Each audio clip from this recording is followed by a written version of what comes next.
Hi, everyone, as you're joining. Going to give us a couple of minutes for people to log in, and then we will go ahead and get started. So I will just kind of stop my video for a couple of minutes. We'll give it till about 7:02 or so, and then we will go ahead and get started.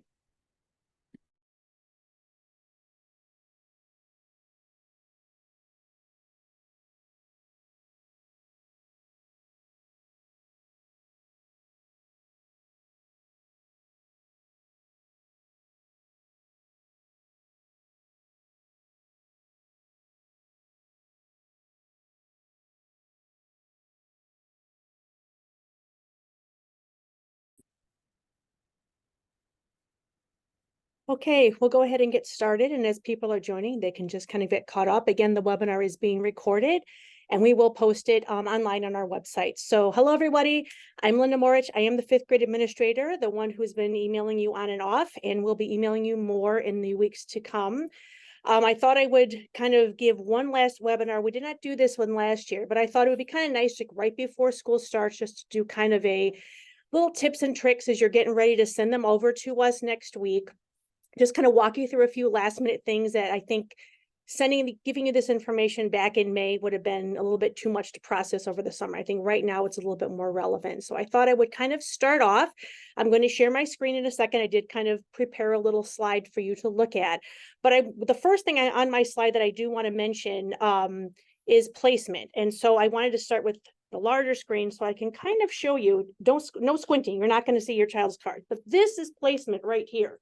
This whole stack is the entire grade level. We have 363 kiddos in fifth grade, and each one of your students has a card that has been hand placed by me within one of obviously 16 groups. And then after that, within creative arts, world language, PE, academic strategies, all of those other classes that we have that we offer to students. So I'm going to go ahead and share my screen. I wanted you just to have that visual. And then I'm going to explain kind of how that sort of fits in with everything that we have going on. So let me get this here and get the slideshow going so you can still kind of see me up in the corner. Okay, so with placements, there are several requests that have been made. I have had friend requests, we have separation requests, we have teacher requests. Not every request that you gave could be honored or that you made could be honored. It isn't possible. Student needs will always drive placement. So we look at what students need, their academic needs, what services do we need to provide. That is always the first thing that we go to. Separation requests, we make sure that students are not placed together in their core classes. Every class schedule cannot be checked for all of the requests. And we get several hundred requests. And so we try to make sure that we have honored at very least those core classes. You will receive your child's schedule next or later this week, actually, I think on Thursday. That's when schedules are emailed. So what I'm asking you to do is to really check the full schedule. What will be in your schedule that you're going to get is obviously your homeroom teacher. You'll see all of the teachers for throughout the day. You'll see all the creative arts and the world language and the PE schedules as well. And again, if you remember, we had a webinar in the spring about how to read that schedule. So you'll see each rotation of creative arts. You'll see each rotation of PE also on that schedule. You'll find out world language placement at that time as well. Again, we don't have slots for everybody to get everything that they want, but I do ask that if you are looking at friend requests, look for those connections that are throughout the day. I can put in a note that my houses 1 and 2 eat lunch together, houses 3 and 4 eat lunch together. And so oftentimes those requests are going to be honored through lunch and recess. They're sometimes honored through other classes like creative arts or world language or PE. It's not always in homeroom. So that's just something I want you to keep in mind. I want you and your student to be really open to meeting new people and to having new friendships. That is something that we see an awful lot, and the friend requests then all change when you send them off to 6th grade. So that's a positive that we want to really encourage for students, but I do understand that connection piece that's really important for students as they're coming from elementary over to here. But again, check the whole schedule. Changes to homeroom placements cannot be made. If there's an error that you're seeing, please reach out and let me know. Otherwise, please just look at the schedule and try to see if you're looking for some of those connections. where throughout the day could those connections possibly be? Okay, so that's one thing. The next one is kind of interesting. It's stuff being brought to school. So these are issues that we've seen kind of pop up from time to time, and I thought it would be helpful to sort of send this information out to you before you send your students to school. So I would advise you to avoid sending these things that are listed on the screen. So really expensive school supplies such as Apple pencils. Apple pencils get lost. Students leave them in desks from one class to the next. Somebody picks them up. They get dropped on the floor. They do on occasion get taken. That is actually not the common issue that we have, but they do get lost quite frequently. There are an inexpensive, basically knockoff types that you can probably find on Amazon. I know that other students have found them. That is the better way route to go when you're sending them, with a device like that, a stylus of some sort, to school. I'm trying to, I cannot hunt down Apple pencils that get lost throughout the day. I mean, we have almost 800 students in the building. If it gets dropped and picked up and it's kind of whisked away, I don't know. It's almost impossible for us to track those things down. So to kind of avoid some of those issues and that headache, I would advise you to, not send something like an Apple Pencil to school. Debit cards, credit cards, cash. I also highly suggest that you not send those to school with your student, or that they don't bring their cards to school. We do have a school store that does take cash, but those are very small ticket items. So those, there's no reason for a student to need a debit card when they're here. So just to avoid it being, possibly taken, or to avoid it being lost, it's advised that they not bring them to school. Anything else that's expensive, like jewelry, things like that, multiple fidgets. We don't have an issue with students having fidgets, but when they bring a basket or a backpack full of them, that might be something a little different to avoid, just because we want their focus to be on their learning, not on which item they want to, to have in their hands during class. So if you send one, if they need to have a backup, we understand. We also might have some here that they can use if they need it, but please try to avoid sending like multiple items to school, because then students start sharing them and that becomes then a whole other issue. Following up on that, please do not send to school candy or food or drinks. I should have added drinks for your student to share with their friends. We do not allow sharing of food items or beverages at school. And that includes even trying to sell them to peers. So that is not allowed. I understand students want to bring, candy to give to friends, but that is not allowed at school. We have had instances where students bring large amounts of food items and leave them in their locker. And then students are going in and out of lockers and just helping themselves. That is off the table. We do not want that happening. Allergies are one reason. The other is candy and food just randomly throughout the day are not allowed at our school. So please avoid sending that. That does not mean they can't bring a snack for themselves, although we try to really limit that. We do have, their lunchtime.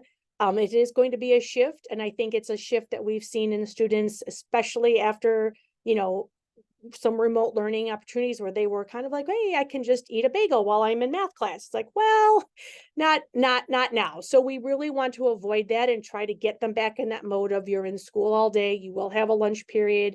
You can have your water bottle during the day, but that's really for water only. But that is something that we are trying to really work with students on. If you have a medical issue or a reason, please reach out to our nurse and I'm sure we can problem solve or work something out. But sharing with friends, selling to peers, even if they're little items that they make, that is not something that's allowed here at school. Okay, so there's that. Communication throughout the day. This is another issue that we've just kind of encountered with smartwatches and cell phones being as prevalent as they are. Students can bring smartwatches to school. We understand that they have them, but if there is cell service on that watch, it needs to be turned off during the day. It may need to be, same thing with cell phones. They should stay in their lockers during the day. They should not be out at recess. They should not be in classes. I know in high school, rules kind of changed. Kids are taking out their phones and they're snapping pictures of notes and everything, but we can do that all with our iPad. They do not need their personal devices, out of their locker and out around the building during the day. These devices, if they're being used by students during the day, a teacher may collect it and either send it to the office or hold it at their desk. your kiddo can pick it up at the end of class or at the end of the day. But we want to avoid this out of school communication that might be happening throughout the day. If your student is texting or emailing or even calling you from devices during the day from their personal device, please let a staff, or even their school iPad, please let a staff member know. A very challenging situation is when parents come to pick students up and we don't know why they're leaving. But if there is an issue, we are here throughout the day, and we want students to learn to rely on us to help them through some of their challenges. If there's a social challenge, maybe they're feeling very anxious, maybe they're just overwhelmed, we're here to support them and help. There are spaces in our building that they can go to. We have staff who are here to help them, social workers and other teachers. I'm here. Mrs. Jackson, Mrs. Carlson, the other two administrators are also here. So again, we really want to empower students with that independence to stay here during the day and to work through whatever is upsetting them. And maybe they just need a break. I'm not saying that they don't need to go home, but we really would appreciate us knowing if there are issues that are happening. And so just please loop us in, please let us know. We really don't want students going to the restroom and then contacting people outside of the building on their devices. That's really what we're trying to avoid. It's a safety concern. And so that's another piece. The other piece is with their cell phones and such, sometimes there is uninvited airdropping of things that happen. And so again, we just want to avoid all of that. So during the school day, these devices need to be either off or away in a backpack somewhere. Even cell phones during arrival and dismissal, they should be put away. If they're here waiting for the bus, the phone needs, and their iPads as well, need to be in their backpacks and not out. If you are concerned about, reaching your student, or you need to, maybe your pickup plans for the day have changed, maybe there's something else that's going on, feel free to call the office. Somebody is always going to answer the office phone. We have 3 wonderful secretaries. They will be here to answer that phone. Teachers may not be able to answer their email when they're teaching, and they don't always be able to check and be able to then send off messages to the appropriate people. Plus, again, unlike elementary school, students are not with their homeroom teacher all day. So if they do not, they will end their day with their homeroom teacher in social studies. But again, teachers are in the middle of teaching classes, communicating through email or checking voicemails can be very challenging. Always feel free to call the front office. Calling me even for pickup and drop off, changes is not the best idea. You can always CC me on an email if you want, but if I am not in my office, and then sometimes, if you've noticed, sometimes my email, my voicemail does not always click over into my email as it's supposed to. So I want to make sure that your concerns and your communication needs are met. So please just call our front office and somebody will connect with you and help you out. If your student's going to be absent, you would just call the nurse, and that's on the attendance line. That's also on our website. And that's where you can leave all of that information of if you have an appointment, a student's going to be pulled out in the middle of the day or just not here altogether, all that goes through our nurse. But this is something I just kind of wanted to get ahead of. I know, and again, I know that plans do change at the last minute. Calling the office is the better option than, either trying to reach your student directly when their device is not with them or your student's teacher. Okay. Technology. This is a big one. We are one-to-one iPads, which I think the iPad usage kind of started for this group in 4th grade, maybe earlier, I'm not sure. But the iPads that 5th grade will have are school devices. They are for school use only. If students are signing up for things on Pinterest or some of these other listserv websites, they do use their school address for it. When we get notified of it, we will unsubscribe them and tell them they need to subscribe to those things outside of, on their personal device at home. You will receive a technology contract that will come home after your student has experienced iPad boot camp here in 5th grade, where they will kind of learn the ins and outs of using Schoology and email and all of that stuff here at the middle school. Then there will be a contract that goes home for acceptable usage of the device. Please go over that with your student and make sure that they understand what the rules are and how to appropriately use their device. We do randomly check devices. We check, I get alerts for Google Drives if there are documents that are potentially containing inappropriate language or subject areas. We do randomly sometimes check their camera rolls because we do find that pictures and video of people while we are in school get taken, and they are without permission and they are not for school purposes. So again, that's a student safety issue. That's a privacy issue. We do monitor those things. So we like you to know that up front. And then we will talk to, I speak to every fifth grade student at a house at a time within the first couple days of school when they get their iPad, and we walk them through the acceptable use, things to think about, all of that stuff. So they get all of those rules. You will get that home, and that's on paper for you to sign and return back to school. Mrs. Sloan is our technology teacher for fifth grade. She is amazing, and she will be emailing you and talking to you about all of that. So I know you probably have questions, but those questions will get answered by her in that contract.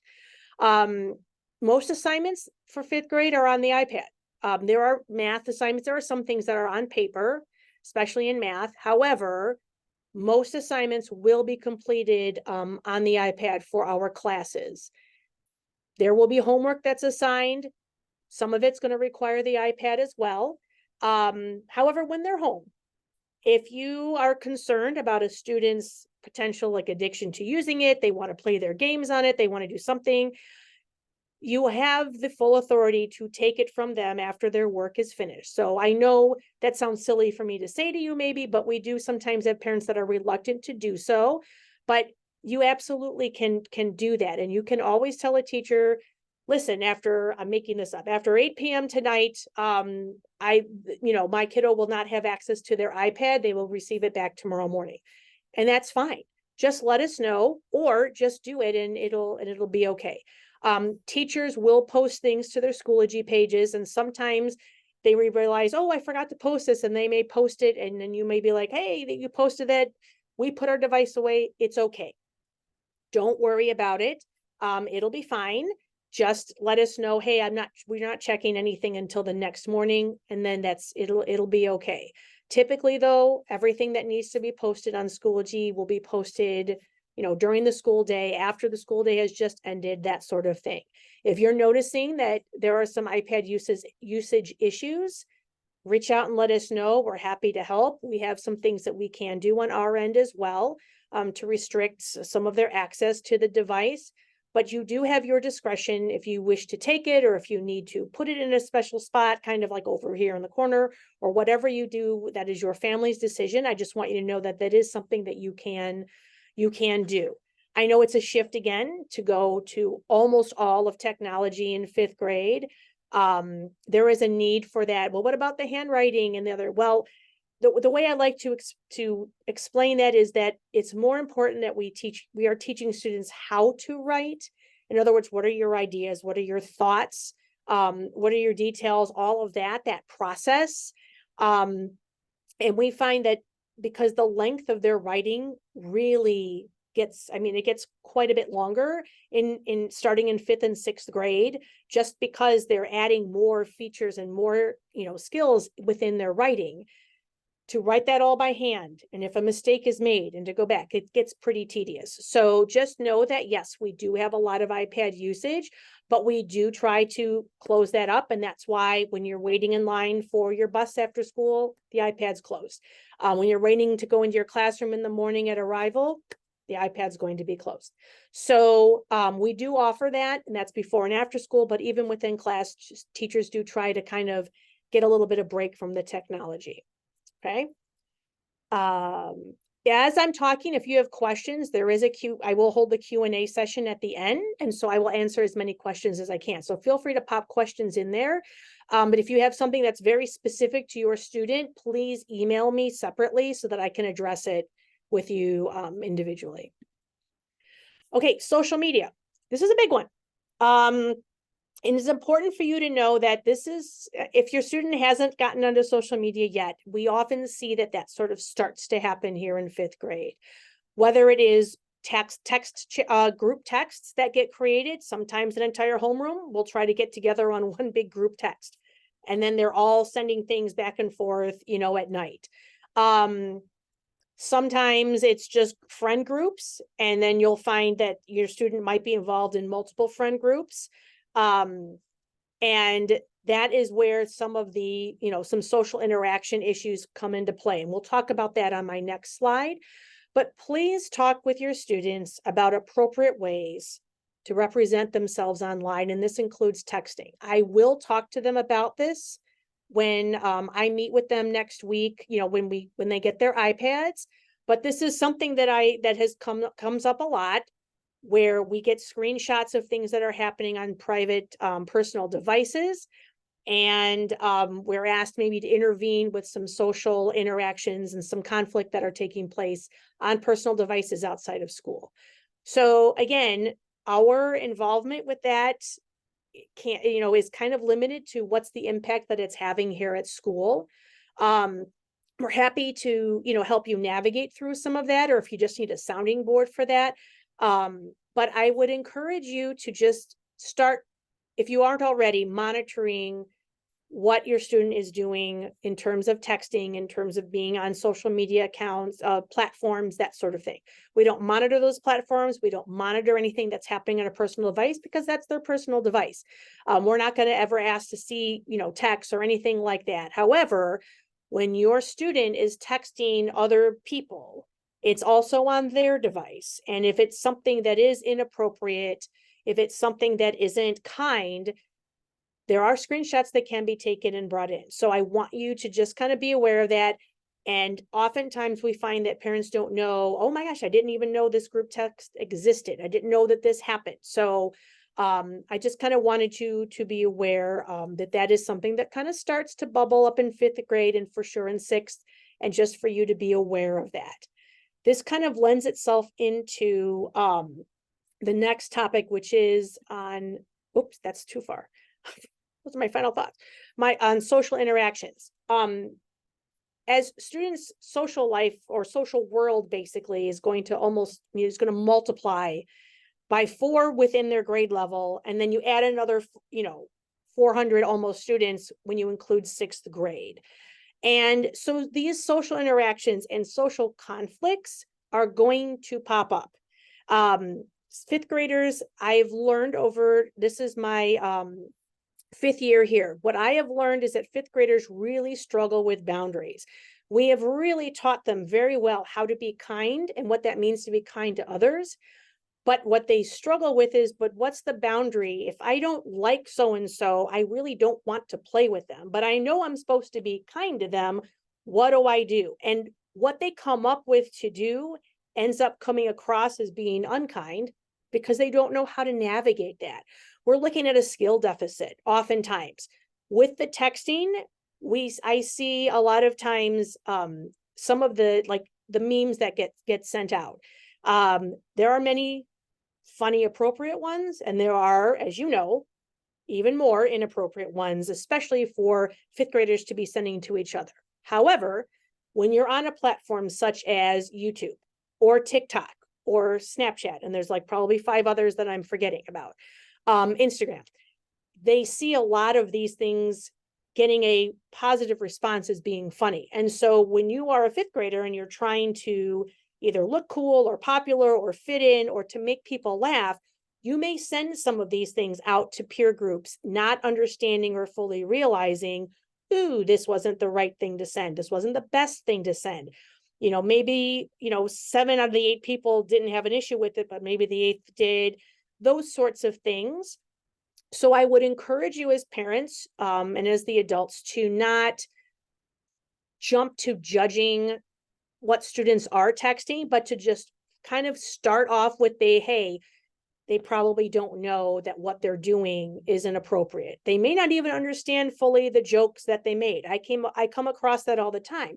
Why did you say that? Why did you do that? I don't know. I thought it would be funny. No understanding that what they did or said really wasn't funny and it really wasn't appropriate. And here's what it really means. And then I have crying students because they had no idea.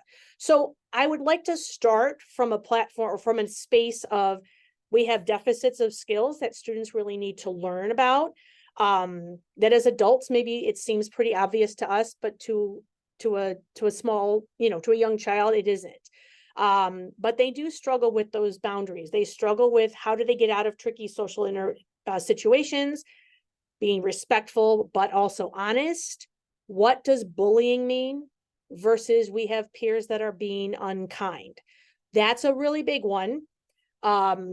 And again, that's one where, I will always step in and help navigate those situations. Teachers are ready, social workers are ready to help step in and navigate. Most of the time, we do find that it's a situation of students really being unkind. If it's not something that we're going to title with being bullying, that doesn't mean that it's okay and it's perfectly acceptable. It could still be really mean. It could be unkind, but there is a very specific definition for bullying. We're looking at something with repetition, a power imbalance. There are some hurdles to kind of jump through with that. But again, it doesn't mean that unkind things aren't happening, and that I often have students in my office to problem solve and to work through these kinds of conflicts. If you can see behind me all of my toys, it's not really the most intimidating room to be in. I admit that, but I like my toys.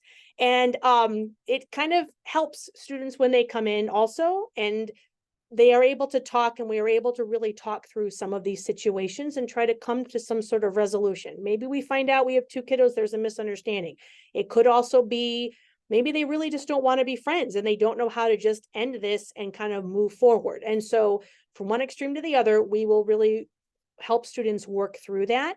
And we also see, sometimes students have friends who are being unkind to other people, and now they're feeling in the middle. I don't like what they're doing, but I don't want to stop being friends. What do I do? Their anxiety ramps up, all of that. So it is a host of wonderful, wonderful situations. And I'm sure there are many of you out there thinking of some that may have already popped up in fourth grade, right? So again, we have new interactions that we want to encourage with students in fifth grade, but we recognize the skill deficit. What can we do to teach students how to navigate through that? And how can we help them resolve these situations? That's a real big one. And so we really try to work hard with them to kind of get them to that space. But you always reach out to me, reach out to teachers, to our other staff. We have social workers on hand. We have a psychologist. We have people here to help kids kind of just navigate through that. It's a lot that's going on, and their eyes are going to be like this after the first few days. All right. So that was my big one. So now I can move into my final thoughts, and then I'll take some of your questions. See, this wasn't so long. So the first one is, the less you are stressed out, the less they will be stressed out. It sounds easy, but I know the transition is a big one. This is, I am in charge of this whole transition. Don't tell Mrs. Jackson. But my job is to help make it as smooth as possible. It's going to be a little bumpy, and I will tell them all that when I meet them all next week. Will they be late to class? Yes. Probably every class period for the first couple of days of school. Yes. That's what it is. Will they figure it out after a couple days? Yes, they will figure out, all right, if I want to get to this Spanish class, this is the best route. I could go this route, I could go that route, but I think I prefer this route. There you go. It's going to take them a while to figure it out, but they will learn how to get through it. They may be really frustrated and upset for the first couple of days, but just keep encouraging them to get through it, to keep trying. Ask an adult for help. We plan for about 120 different adults in this building.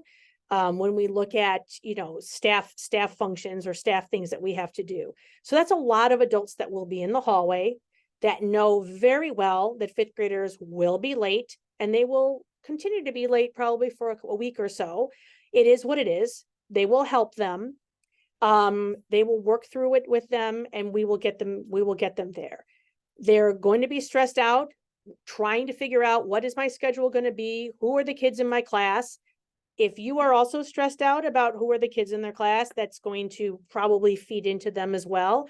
I would encourage you to encourage them. Who are the new people you're going to meet? Imagine all the new friends you're going to have. Like, you're going to have a lot of opportunities to meet a lot of new people. I try very hard to balance that placement between buildings, between, just student needs and everything.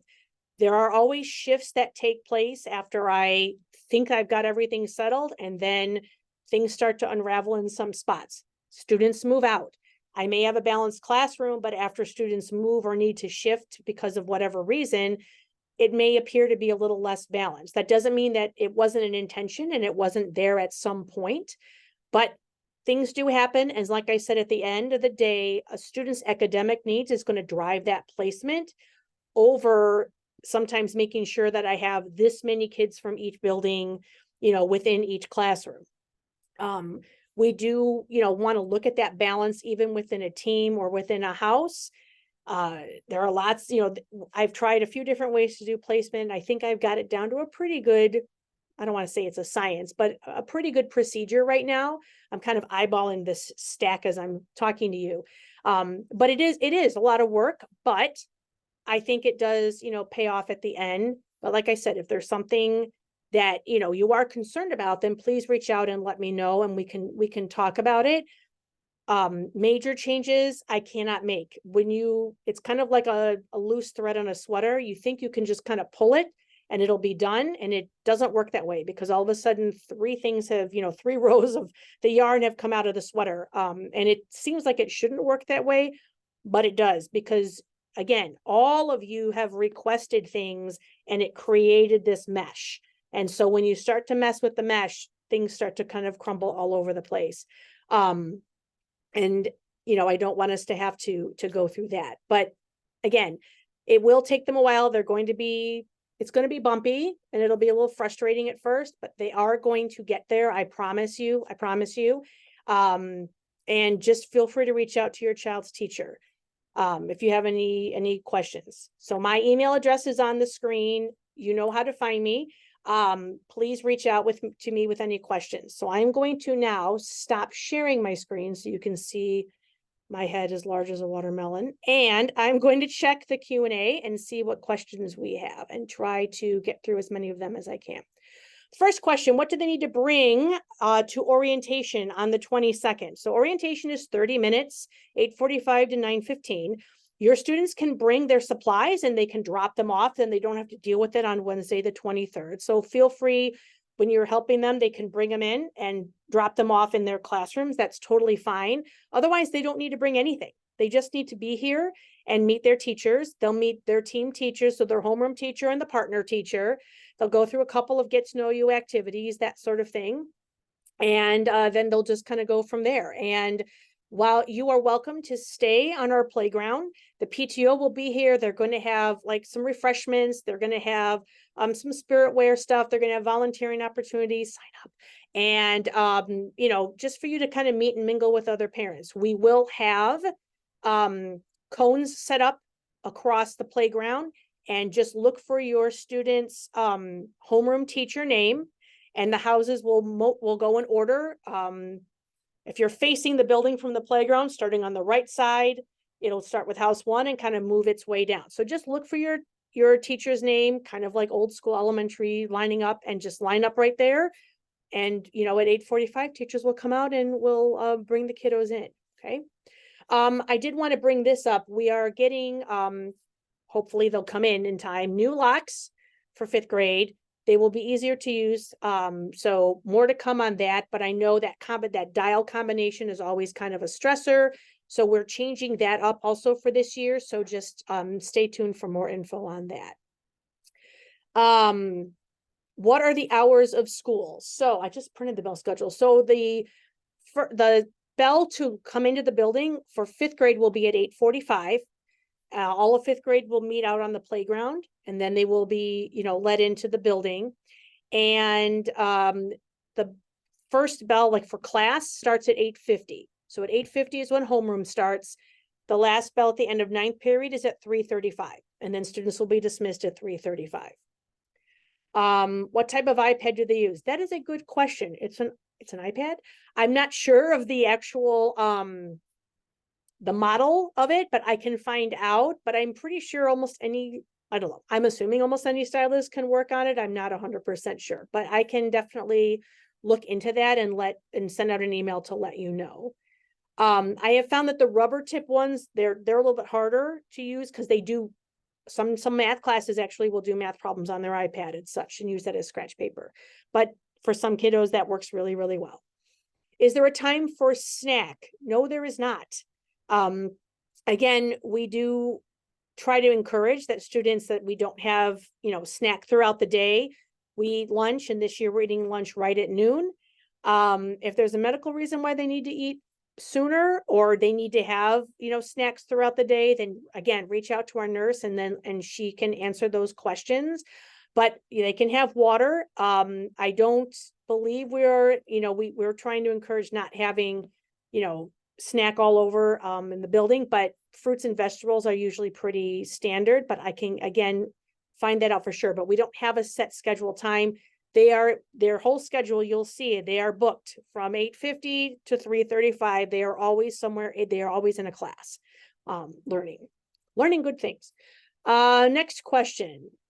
If there is an emergency, for example, like a lockdown, kids are not able to text parents from their devices.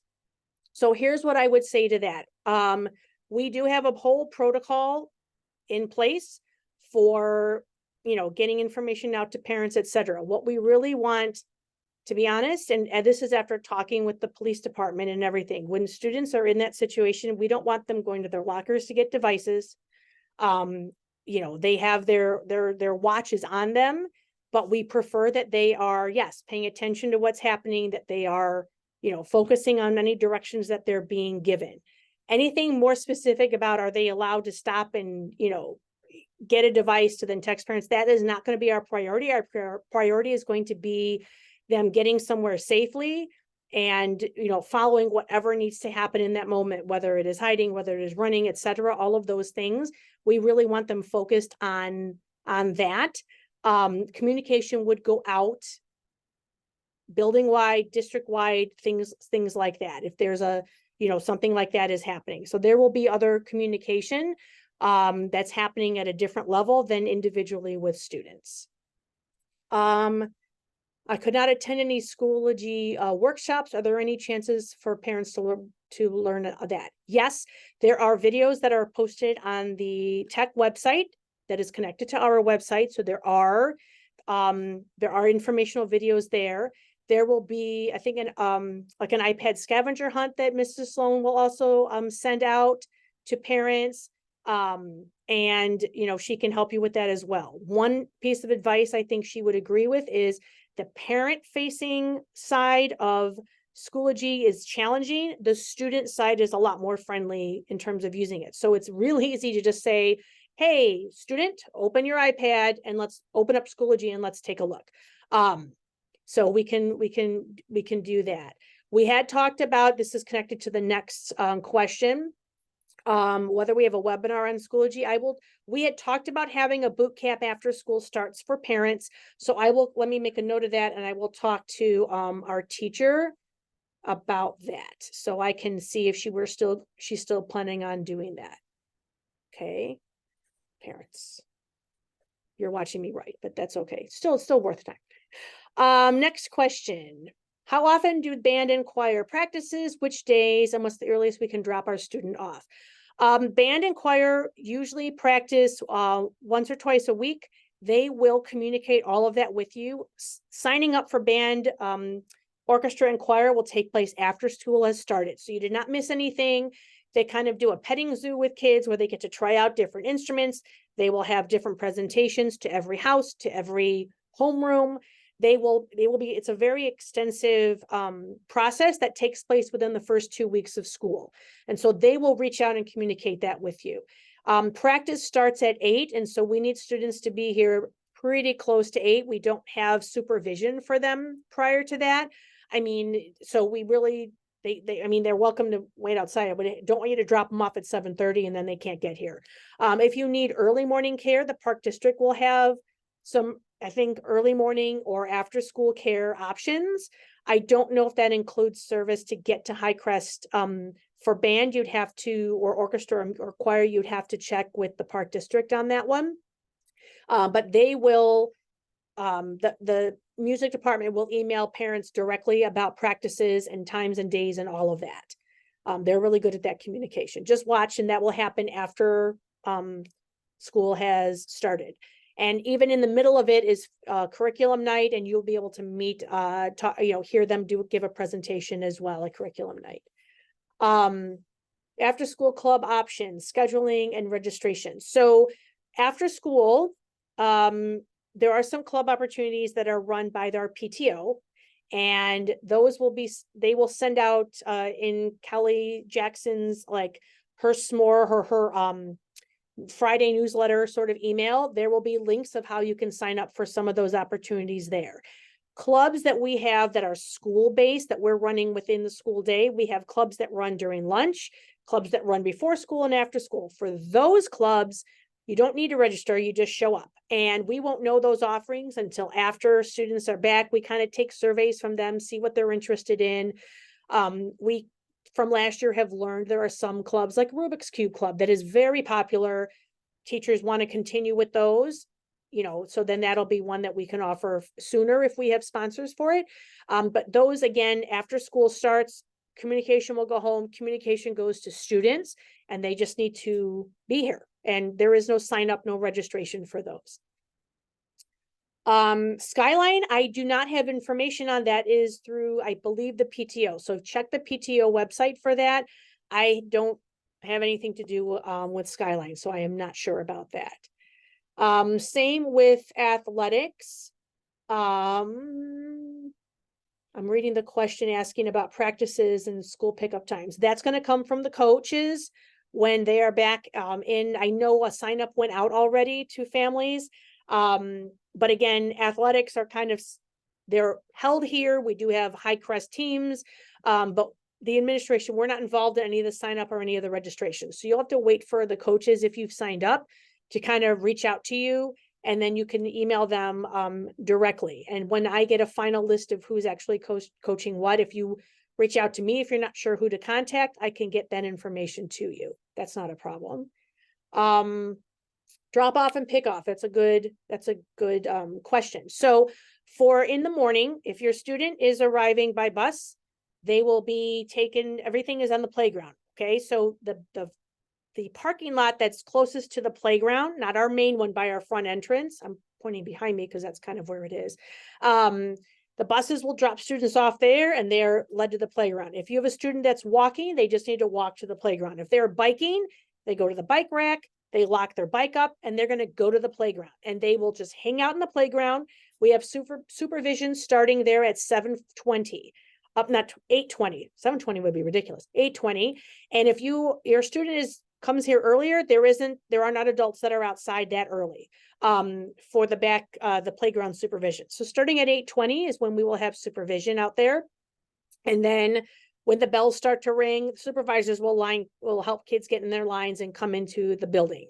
If they, let's see, for dropping off, or for pickup, I should say, at the end of the day, 3:35, students are just dismissed. If they take the bus, they go to our largest gym, which is Gym C, and we have like bus lines for them.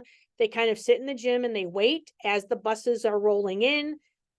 Each bus line gets called, and they will walk out to get onto the bus. If they are, again, walking or biking, they can go out any door, and they just can get their bikes or their feet.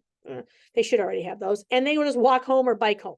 If they're being picked up by car, please watch your email for when Mrs. Jackson sends out pick up and drop off information. She will have a beautiful map with about 100 little cars that will show you where you need to go. You're going to weave your way through the parking lot, and pick up is in the front of the building at 3:35, starting at 3:35. Parents line up. There will be a long line, especially if there's, bad weather, but you just need to pull as far up as you can in that car line as students are coming out of the building. We will have some staff up front who will help guide them to their cars. We do not want students crossing streets to get to cars, crossing through the parking lot to get to cars, because the thought is that we can get out faster. Please, we do not want them. We've seen too many students almost get hit. So pickup at 3:35 is in the very front of the building. Drop off by car in the morning, I realized I forgot that. You will again weave your way through the parking lot, and drop off in the morning is over by our gym. It's kind of at the back of the building. There will be cones, there will be staff outside that says this is where drop off is, and it's just past the bike racks, and that's where students will be dropped off. And then they will walk back toward the playground. And then you will continue on your way through the car line and out of the parking lot. Mrs. Jackson will send out those maps that you can look at. You can go through them, and it should kind of help you figure that out. If you are worried about getting to an appointment on time, I strongly encourage you to consider maybe you need to pick up your student earlier rather than banking on that end of day line working for you, and then, or you're not parked out front starting at 2:30 waiting for a spot. The EduKits are already here in the building. The PTO will be sorting through them and then kind of delivering them to classrooms. So they will be in classrooms when your student gets here. So you don't need to worry about that. Yes, there is the next one was just about morning drop off. And so again, Kelly will send out, Mrs. Jackson will send out an email with diagrams of what that looks like for morning and afternoon drop off. Can you supply your own lock? The answer to that, interestingly, is no. Like I said, we're getting new locks. We need to be able to get into lockers should there be a reason that we have to get into them for some reason, or lockers get stuck. If a student's forgotten their combination, all of that. So again, they're still a number combo locks, but they are kind of the dial. They're not the dial that turns. It's kind of like a bike lock. And so I think it's going to be infinitely easier for students to use. We were finding that kids are struggling. They don't lock their lockers because it takes too long for them to work the dial. So we do have new ones coming, and they will be supplied to students. Styluses are not necessarily needed, no. So some students prefer them. We have students that prefer to just write with their fingers, and that's fine. I'm just saying that if you want to send a stylus to school for your student, don't send I would advise you not to send a $100 stylus to school, is what I was trying to say. So for orientation, drop off and pick off, I already addressed the ongoing one, but for orientation, we're strongly encouraging you to bike or walk to Highcrest if you can, or try, if you need to drive, to park off-site somehow, because staff will be here that day. So our parking lots will be full because all of our staff will be here. We have, meetings all day. Orientation is 30 minutes, and then 5th grade teachers, we are walking straight into a meeting right at 9:16 as soon as they've dismissed your students. So we encourage you to walk. We are encouraging you to bike. Again, Mrs. Jackson will send out an email about that as well. But that would be what we would encourage for that. If you need to drop off a student, you can feel free to drop them off again at that back parking lot, or the one that's closest to the playground, and then you can come back and you can always pick them up. We found out all the students. We do not send out class lists. So no, we do not send out class lists. I know there are ways that people figure out class lists in some senses, but we do not send them out. We will send you your students' class list or your students' schedule. That's what you will receive. I'll listen to the answer. Yeah, if again, I will double check on this. Let me double check on the snacks. We do have students sometimes bringing them and then eating them during the day, but I want to confirm if we have changed that policy or not. So let me find that out and then get back to you. So I'm making a list of things, and I will send a follow-up email with kind of all of the answers to these questions I don't have right now. I don't know if we will have a Lego club. Won't know until teachers are back in. But I know it was very popular last year. Are there field trips? Yes, we have one big field trip for 5th grade, and we have 2 assemblies. And so we do go to the Museum of Science and Industry in January. Every year, it's kind of an annual tradition, which is a great trip. 2 houses go at a time. And you'll get more information on that later. And then we do have an assembly the first week of school, and then one again later in April. Is there return bus service on the first day of school that has early dismissal? Yes, there is. The transportation will run as it usually does for the half day that is the first day of school. How soon does the after school bus start? When we start having things that run after school, I can check on that, but we do have a late bus that runs, and it usually leaves Highcrest at 4:45, and I will find out when that starts. So I'm making that note as well. Can they keep their helmet in their locker? If they can fit it in their locker, they sure can. They're welcome to do that. If we are not new to District 39, do we attend the new family orientation? No, you do not need to do that. That is for brand new families who've never been here. Just kind of welcoming them to Wilmette, welcoming them to the district, that sort of thing. Fifth grade's curriculum night is on the 31st, and that is adults only. That sounds weird. Parents only, adult family members only, not for students. And you will meet your child's teacher then at that time as well. You will walk, again, Mrs. Jackson will send you information on that. You'll see that there's a different format for that you'll be able to meet all of your child's teachers during that day. If we miss the deadline for educates and are bringing our own, when and how should we bring these supplies? You can bring them to orientation, just in backpacks, or sometimes they have them in the plastic bags from Target or Walmart or wherever you've gotten them from. You can just bring them in whatever and bring them into school. Not a problem. If I need to pick up during the day, where's the office entrance? So when you are coming down Hunter, we do have a large sign out in the front. It's actually a really pretty sign. And that is the side where you want to go. So if you're facing Highcrest, I don't know why I'm turning myself like as if you're going to see what I'm doing. If you're facing Highcrest on Hunter, there are two parking lots. One would be on the right side, one's on the left. The left one, when you're facing the building, is leading up to the playground area parking lot. The other one is where the front entrance is. It's marked. We actually have signs that say visitor entrance, and that's where you would go. So you would kind of pull into our little curvy drive, loop around there's a very small parking lot right in front of the front doors. That's where you can park and come in and sign your student out for any appointments or for what you need to do for the day.